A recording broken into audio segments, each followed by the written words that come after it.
किसान भाइयों, जय बलराम। तो आज हम आ गए हैं अपने पिलाऊ पद्धति की जो सीरीज है उसके पिलाऊ पद्धति से चना की खेती बासमती की खेत में, उस वाले खेत में आ गए हैं। और हम बैठे हैं अभी अपना जो JG 315 साइड, और साइड में लगा है JG 36। तो ये ओल्ड एज गोल्ड 12-15 साल पुरानी वैरायटी JG 315, और इसमें हमने अभी लगभग 62-63 दिन की जब अवस्था में था, लगभग मतलब जब 1% फूल जब दिख रहा था, मतलब इक्का दुक्का कहीं कहीं जब फूल दिखने लगा था, तो यह अवस्था होती है 60-62 दिन में दूसरा पानी लगाने की। यदि पिलाऊ वाला खेत है और या फिर अच्छी खोर वाला सोयाबीन वाला खेत है, तो आप अपने खेत में नोजल की 4-5 घंटे की शिफ्ट लगा सकते हैं। लेकिन अब मौसम को आपको देखना है। यदि 2 फरवरी में या 3 फरवरी में मौसम गड़बड़ होता है तो आज तक आपका पानी हो जाना चाहिए, क्योंकि अब जो पानी होगा तो खेत में नमी रहेगी, और यदि ऊपर से पानी और गिर गया 1-2 दिन तो फिर वहाँ पर नुकसान होने के चांसेस ज़्यादा हो जाएंगे। तो बात करें हम इनकी पद्धति की, दिन की अवस्था, इन सभी के बारे में डिस्कस करेंगे। ये है अपना ओल्ड एज गोल्ड JG 315, और इसकी हमने हाथ से निदाई करवाई थी। इसकी यदि बोनी की बात करें तो 16 नवंबर को हमने इसमें सूखे का, जो कि हमारी प्लेलिस्ट में बना है, पिलाऊ पद्धति से बासमती की खेती, मतलब बासमती के खेत में चना की खेती पिलाऊ पद्धति से, तो पूरी प्लेलिस्ट बनाई है। उसमें लगभग 10-20 या 20 या 25 वीडियो हो गए होंगे। तो वहाँ खेत तैयार करने से लेकर सूखे में किस तरीके से बोनी की जाती है, और उसके बाद पानी किस तरह से दिया जाता है, प्री खरपतवार नाशक बेलर 32 का उपयोग कैसे किया जाता है, ये सब चीज़ें हमने अलग अलग स्टेप वाइज दी हैं। और ये है ओल्ड एज गोल्ड JG 315। फसल देखिए और फसल के देखिए धार। हमने पोस्ट खरपतवार नाशक में कुछ नहीं डाला है, कहीं कहीं खरपतवार जो था, क्योंकि पिलाऊ से लगभग हमारा 60-70% खरपतवार कंट्रोल हो गया था। यदि हम चने की बात करें तो ये भी पूसा मानव से कम नहीं है, पूसा मानव जैसी ही इसमें भी ब्रांचिंग होती है। देखिए ज़बरदस्त कल्ले हैं इसके, और बढ़िया ज़बरदस्त ग्रोथ की है। इसके सभी शेड्यूल की बात करेंगे। इसकी अवस्था की बात करें तो ये 16 नवंबर से 16 दिसंबर, 16 जनवरी 2 महीने, और 27 जनवरी तो 11 दिन ये, और 1 दिन का 31 का, तो 70 और 2 72, मतलब 70-72 दिन की अवस्था पर ही आ गया है JG 315। और उसके 2 दिन बाद का जो है ये है क्लियर 70 दिन की अवस्था JG 36। तो JG 36 के बारे में बताएंगे, और यहीं पर हम प्रोसीजर और अपने शेड्यूल की चर्चा भी करेंगे कि क्या क्या शेड्यूल इसमें किया था। सूखे का चना बोया, उसमें 35 किलो DAP, 15 से 20 किलो पोटाश और 5 किलो सल्फर प्रति एकड़ डालकर सूखे का चना बोया गया, और छोपा पानी लगाया गया छेद वाले पाइप से। उसके बाद फिर दूसरा पानी 1 महीने 32 दिन की अवस्था में दिया गया। तो ये है अपना JG 36। इसको लगभग 70 दिन हो गए। उसके 2 दिन ज़्यादा दिन की अवस्था उसकी है JG 315 की। तो ये है JG 36। फसल देखिए और फसल के देखिए धार। अब देखो पूरा शेड्यूल हम इसमें क्लियर कर रहे हैं। 30-32 दिन में हमने पहला पानी दिया। उसमें हमने पहले पानी में क्या किया, 5 से 6 किलो यूरिया या लगभग 7 किलो यूरिया प्रति एकड़, उसमें ह्यूमिक फॉल्विक जो आता है ह्यूमिसोल नाम से, उसमें कोट किया, और साथ में रेत में हमने क्लोरो कोट किया 500 ml प्रति एकड़, और 500 ग्राम प्रति एकड़ थायोफेनेट मिथाइल, और हमने शायद दानेदार क्लोरो मिलाया था इसमें, तो 3 से 4 किलो प्रति एकड़। तो ये हो गया इसका शेड्यूल। ये है JG 36। 32 दिन में पानी लगाने के बाद फिर जैसे ही वो है लगभग 28 दिन का हुआ था, मतलब 28 तारीख को पानी गिर गया था ऊपर वाला, तो उसमें क्या शेड्यूल थोड़ा गड़बड़ हो गया था, नहीं तो हम 55 से 60 दिन की अवस्था में दूसरा पानी कर देते। अभी स्प्रे का कोई शेड्यूल नहीं किया है। स्प्रे का शेड्यूल हमने किया था, क्योंकि 32 दिन हो गया, फिर पानी गिर गया 50 दिन की अवस्था में, और 55 दिन की अवस्था में हमने इसमें स्प्रे किया है अपना बायर का फंगीसाइड जो आता है नेटिवो। ये देखिए JG 36 की ब्रांचिंग आप देख सकते हैं। यहाँ पर ये खरपतवार गड़बड़ कर रहा है हमारा पेड़ को, निकल यहाँ से। तो इस तरीके से ये खरपतवार भी हम कर्मचारी से निकलवाते रहते हैं। आपको हमको बताना है ब्रांचिंग। तो ये देखिए JG36 का ये सिंगल पेड़ है, हम आपको बिल्कुल विधिवत बता दे रहे हैं। ये है सिंगल पेड़ JG36 का, ठीक है। यहाँ से इसने ब्रांच ली है, ये देखिए ये है सिंगल पेड़। अरे यार टूट गया यार, एक शाखा नष्ट कर दी हमने।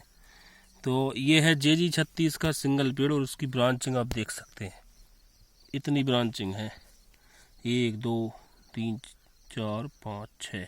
तो 6 मेन ब्रांच हैं, एक जी हमने तोड़ दी है, 7 मेन ब्रांच है। उसके बाद इसमें से जो मेन ब्रांच है वो लाल कलर की है, उसके बाद जो सब ब्रांच है वह हरे कलर में है, ये भी थोड़ी अच्छी हो जाएंगी, कड़ी हो जाएंगी।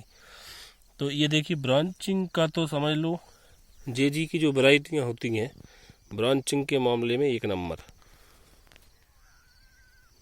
तो JG36 जैसा कि हम बोलते हैं, देखन में छोटे लगे गाँव करें गंभीर, सतसैया के दोहरे जो नाविक के तीर। तो इसमें कोई दूसरा पेड़ भी देख ले रहे हैं ब्रांचिंग के हिसाब से, ये देखिए इसमें भी बढ़िया ज़बरदस्त ब्रांचिंग है। तो ब्रांचिंग ऐसा नहीं है कि पूसा मानव में या कोई जो चील का डैश डैश बना देते हैं उसमें ही ब्रांचिंग होती। ब्रांचिंग आप JG315 JG12 हो या JG36 हो, JG की जितनी वैरायटियाँ या फिर अपना विक्रांत हो जो कि हमने लास्ट वीडियो में उसका ओरिजिनल ही किसान भाई के यहाँ लगवाया है, उसमें भी शानदार ब्रांचें हुई हैं। तो शेड्यूल में वही अपना जो पहला पानी दिया था तो 5 से 7 किलो यूरिया में वही ह्यूमिसोल कोट किया और 500 ग्राम थायोफेनेट मिथाइल और क्लोरो रेत में मिला दी, या फिर दानेदार क्लोरो 3 से 4 किलो। और साथ में लिया हमने जैसे 15 किलो पोटास हमने सीड्रिल में ली तो 10 किलो पोटास और मिला दी। उसके बाद आप सगारिका वगैरह ले सकते हैं, सगारिका भी हमने 5 से 7 किलो प्रति एकड़ मिला दी थी। तो बढ़िया ग्रोथ, ज़बरदस्त ग्रोथ। अब अभी हम स्प्रे की बात करते हैं आगे कि स्प्रे हमने सिर्फ इसमें 1 स्प्रे किया है।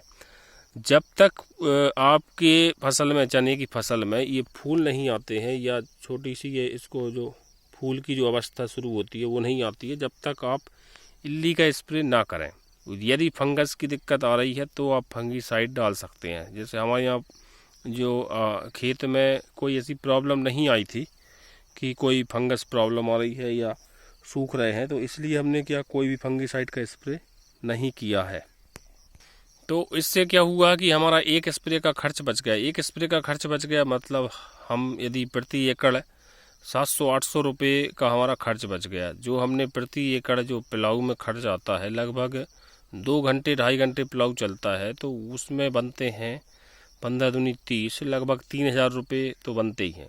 तो अपना 1 स्प्रे उसमें कम हो गया तो 800 रुपये वैसे ही कम हो गए, तो पिलाऊ का अपना खर्च निकल आया।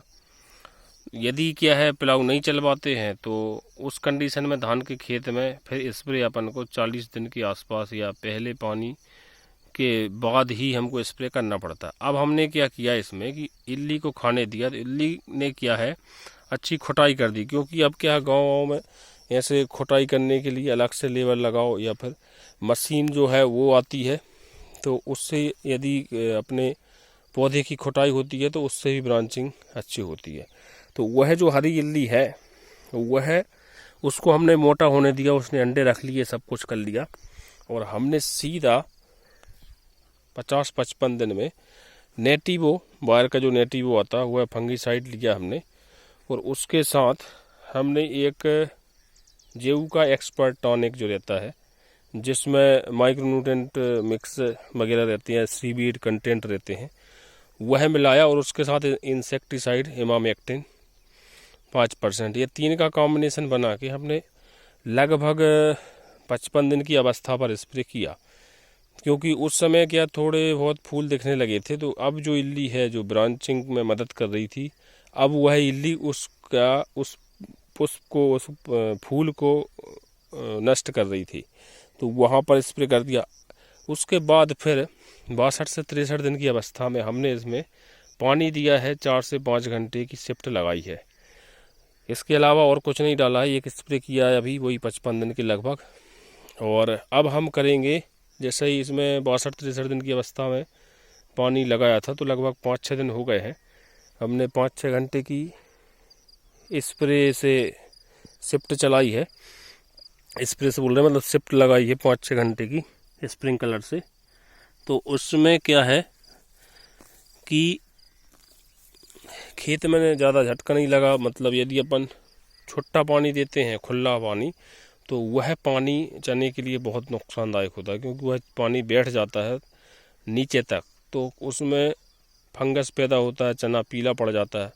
और इस केस में जो स्प्रे का नोजल का जो पानी देते हैं अपन, स्प्रे बोल देते हैं हम, स्प्रिंकलर का जो पानी देते हैं, तो उससे क्या होता है कि खेत में नीचे तक पानी नहीं बैठता और फंगस की समस्या भी नहीं आती और पौधा पीला भी नहीं पड़ता और उकस जाता है एकदम से पानी देने के बाद, तो वह समस्या भी नहीं आती। स्प्रे मतलब स्प्रिंकलर शिफ्ट का पानी देने से, स्प्रे में स्प्रिंकलर गड़बड़ होता है, इसलिए शिफ्ट बोलें कि 4 से 5 घंटे की शिफ्ट अपन ने इसमें लगाई है।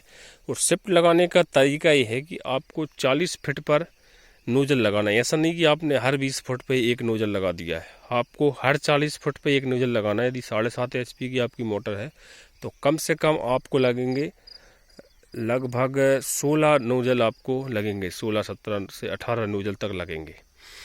तो आप 15 नोजल तो कम से कम रहें आपके पास। यदि 7.5 HP की मोटर है तो 15 नोजल 40 फुट गैप पर प्रत्येक नोजल लगाना है और 4 से 5 घंटे की शिफ्ट लगाना है। और यदि समय निकल गया है तो कोई दिक्कत नहीं है, आप नेक्स्ट ईयर इस ट्रिक को अपनाएं। प्लाऊ पद्धति से बासमती की खेत में चने की फसल किस तरह से उत्पादन लेना है और जैसा इसका उत्पादन आएगा कोई भी फसल का, तो उसका वीडियो भी हम बनाएंगे कि क्या उसका उत्पादन रहा। इसमें बासमती की बात करें, हम वैसे कई बार बता चुके हैं कि बासमती की खेत में जो हमने लगाई थी उसमें जो उत्पादन जो रहा है, यदि एवरेज यदि अपन बात करें तो 20 क्विंटल से ज़्यादा बासमती नहीं निकली है पूसा बन। और जबकि हम 1847 की बात करें तो वह 25 क्विंटल से ऊपर जा रही है। तो पूसा बन 2700 रुपये में भी यदि हम दे रहे हैं तो 50 क्विंटल मतलब 50,000 के समथिंग उसका रेट हो रहा है। तो जबकि वही 1847 2400 के भाव में भी दे रहे हैं तो वह 25 क्विंटल 60,000 के भाव की हो रही है और उसमें खर्च भी कम है। तो मतलब एक हिसाब से पूसा बन को लगाना या दूसरी वैरायटी जिसमें ज़्यादा स्प्रे लगते हैं तो घाटे का सौदा है। उससे अच्छा हम 1847 पर ही फोकस करें तो वो ज़्यादा बेस्ट रहेगा। देखिए बढ़िया शानदार फसल है। तो जुड़े रहें, ऐसे ही आपको अपडेट हम देते रहेंगे खेत में लाइव आकर। और चैनल सब्सक्राइब अवश्य करें। और जो भी चीज़ें हमारी जो रहती हैं, जो एक्सपेरिमेंट करते हैं, कहा सुनी पर या स्टूडियो में बैठकर नहीं करते, हम आते हैं खेत पर, आपको जो हम कर रहे हैं वो दिखेगा। जैसे इस पौधे को हम उखाड़ रहे हैं ना, तो मतलब ये हम लाइव कर रहे हैं। ये जो हमने खरपतवार उखाड़ दिया ये लाइव उखाड़ के आपको बताया। तो यही है हमारी लाइव खेती, यूनिक आइडिया। तो ऐसे ही अपडेट आपको मिलती रहेगी। चैनल सब्सक्राइब अवश्य करें। जय बलराम, धन्यवाद।